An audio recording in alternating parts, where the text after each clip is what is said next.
Bonjour à toutes et à toutes, c'est Kevin des Cyclone Crew et aujourd'hui je vais vous présenter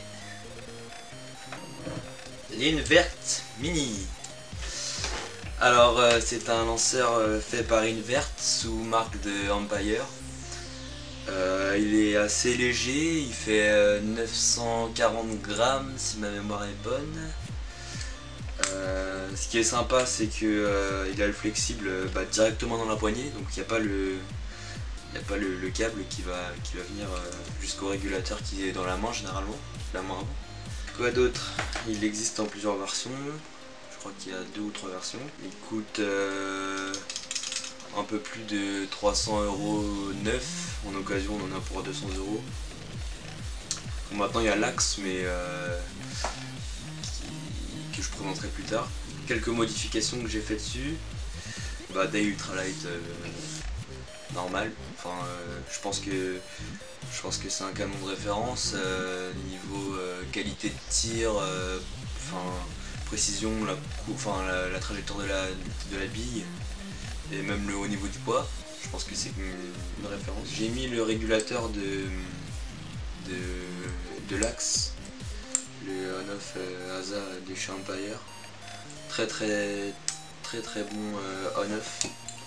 Il a l'air assez fragile ici, mais en fin de compte, ça fait quelques mois que je l'ai et il tient bien le coup.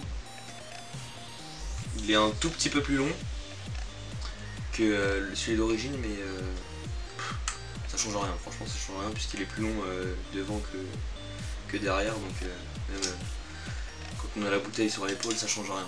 La carte d'origine, elle a 4 modes.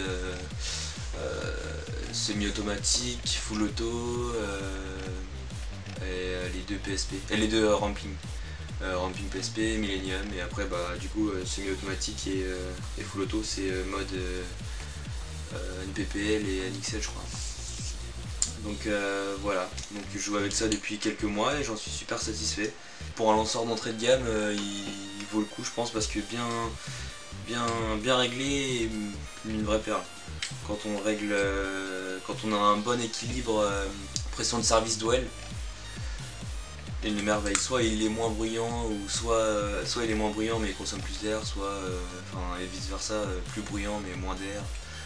Si vous voulez des infos, il y a Sop Paintball qui a un article là-dessus pour comment bien régler son mini.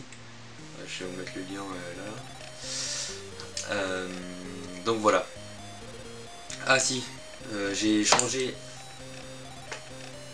Hop là. J'ai mis une culasse en résine avec un ressort souple.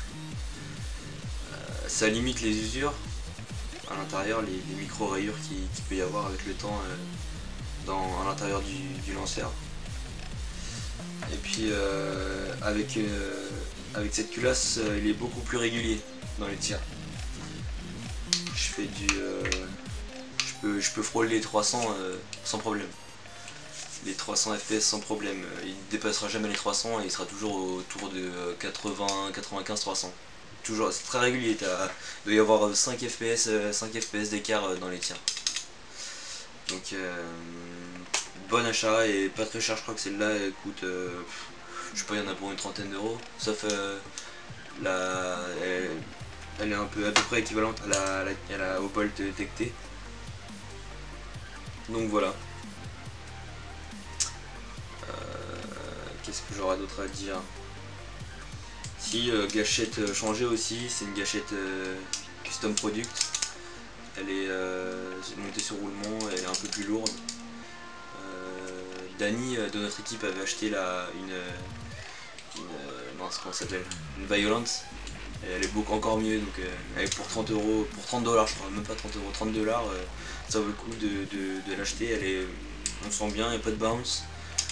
Il n'y en a pas non plus sur cette gâchette, mais bien réglée, elle est vraiment bien. En plus elle est super belle la Violence. Je dis pas que celle-là est moche, hein, mais je pense que par rapport à celle d'origine il faut la changer parce que celle d'origine est vraiment très légère. Et ça bounce tout le temps. Tu fais ça te sort de bille pour une bille tirée, boule. Et ça en compète, c'est caca. Donc voilà, sinon il y a pas mal de pièces de rechange, enfin de nouvelles pièces. Niveau cartes, il y a plusieurs cartes disponibles sur le marché. Je crois qu'il y a la Tadao, la Virtu Mini et la Virtu OLED avec l'écran.